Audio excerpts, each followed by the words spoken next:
Hi friends, Madurai medical காலேஜில் இன்றைக்கி 8:30 12 o'clock வரைக்கும் ஒரு பெரிய ப்ரொட்டஸ்ட் நடந்துக்கிட்டு இருக்குது. இது எதுக்குன்னா, இந்த ஆர்ஜிகார் மெடிக்கல் காலேஜில் ஒரு பெரிய சம்பவம் நடந்துச்சு. அந்த ஃபீமேல் டாக்டருக்கு நடந்த ஒரு கொடூரத்தை எதிர்த்து தான் இது. அந்த இடத்துல மட்டும் நடக்கல, நிறைய இடத்துல நடந்துகிட்டு இருக்குது. இதுக்கப்புறமும் நடக்காமல் இருக்க ஒரு ப்ரிவென்ஷனுக்காக இந்த ப்ரொட்டஸ்ட் நாங்கள் பண்ணிகிட்டு இருக்கோம். இது மட்டும் இல்லாமல் ஈவினிங் பார்த்தீங்கன்னா 4:30 to 6 o'clock இந்த தமுக்கம் கிரவுண்டில் ஆரம்பித்து காந்தி மியூசியம் வரைக்கும் ஒரு பெரிய ப்ரொட்டஸ்ட் ஸ்டூடெண்ட்ஸ் மத்தியில் நாங்கள் ஆரம்பிக்கிறோம்.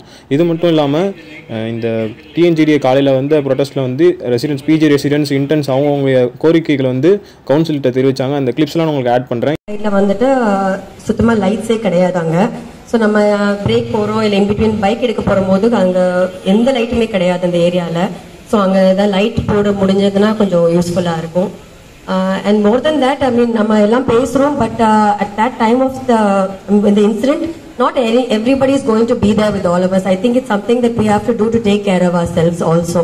So some things that we'll be facing is how you explain a bad prognosis, or how you explain the death of a patient, and it's very, very important. And nama it's கொஞ்சம் soft பேசுறது. We have to be maintaining calm despite patients getting angry or violent. It's how you maintain your stature also matters. So I know நிறைய தடவை அவங்க கோவமா பேசுவாங்க, நம்மள irritate பண்றதுக்காக நீ என்ன பண்ண, நீ ஊசி குத்தவே இல்லை, நேரத்துக்கு வரவே இல்லை, அதை பண்ண இதை பண்ணு நிறைய சொல்லுவாங்க. But at the time also we should also learn, despite medicine we learn what injection to give, what to treat, but we don't seem to give importance to how to behave with the attender. And bookல சாப்டரே கொடுத்திருப்பாங்க, how to deal with this, எப்படி நம்ம we should break the bad news to an attender அப்படின்றது. It is an everyday practice. So நம்ம ஒருத்தங்க சொல்லும் போது or 2 or 3 times you keep telling them that the person is sick and you keep priming them. And the time when you're going to we should also learn how to assess. இந்த attender கொஞ்சம் violent-ஆ இருக்காங்க, இவங்க கொஞ்சம் emotional stable-ஆ இருக்க மாதிரி தெரியலனா, when you're going to declare or something, you have to prior, and we should call the either police or the security, make them stand by you when you are declaring. That is going to be an easy option, because one thing we faced when you are declaring, அப்பா அவன் violet ஆறான், நீங்க கால் பண்றீங்க, அங்க இருந்து ஸ்டேஷனுக்கு இருந்து இங்க வரதுக்குள்ளேயும் if he is going to beat you or do something, once it's happened, there is no going back. It's going to be an insult to you, or it's going to hurt you in some way. So priorly planning some things, இதெல்லாம் நமக்கு தவிர்க்கலாம். அதே மாதிரி I don't know if you think it's going to be very funny, but girls when you have a pocket knife with you or something, just to keep yourself safe, just to show, okay, even I know how to handle people in it, because நம்ம சொல்றோம், but every second of your life nobody is going to stand there with you all the way. கூடியே ஒரு இன்னொரு கோபிஜி வருவாங்க, கூடியே ஒருத்தவங்க நடந்து வருவாங்கன்னா, it's not going to be practically possible in every single angle.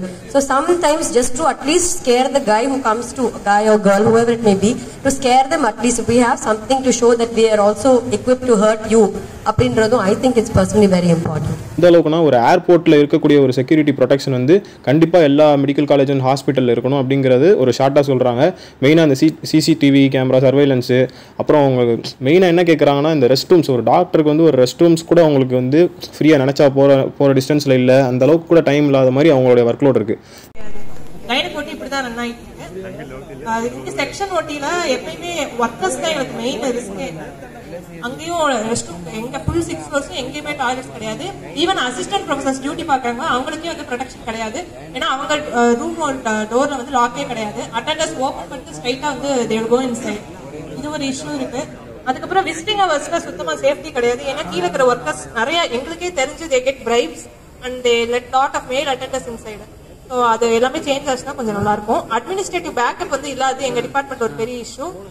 எந்த கம்ப்ளைண்ட்ஸ்னாலும் தனியா பிஜிஸ் தான் ஃபேஸ் பண்ற மாதிரி இருக்கு. பேக்கப் இல்ல, அது ஃபுல் காலேஜ் இஷ்யூன்னு நினைக்கிறேன். ரேடியாலஜி டிபார்ட்மெண்ட்ல பாத்தீங்கன்னா ட்ராமால தனியா ஒரு சிஸ்டம் ரன் பண்ணிட்டு இருக்கோம்.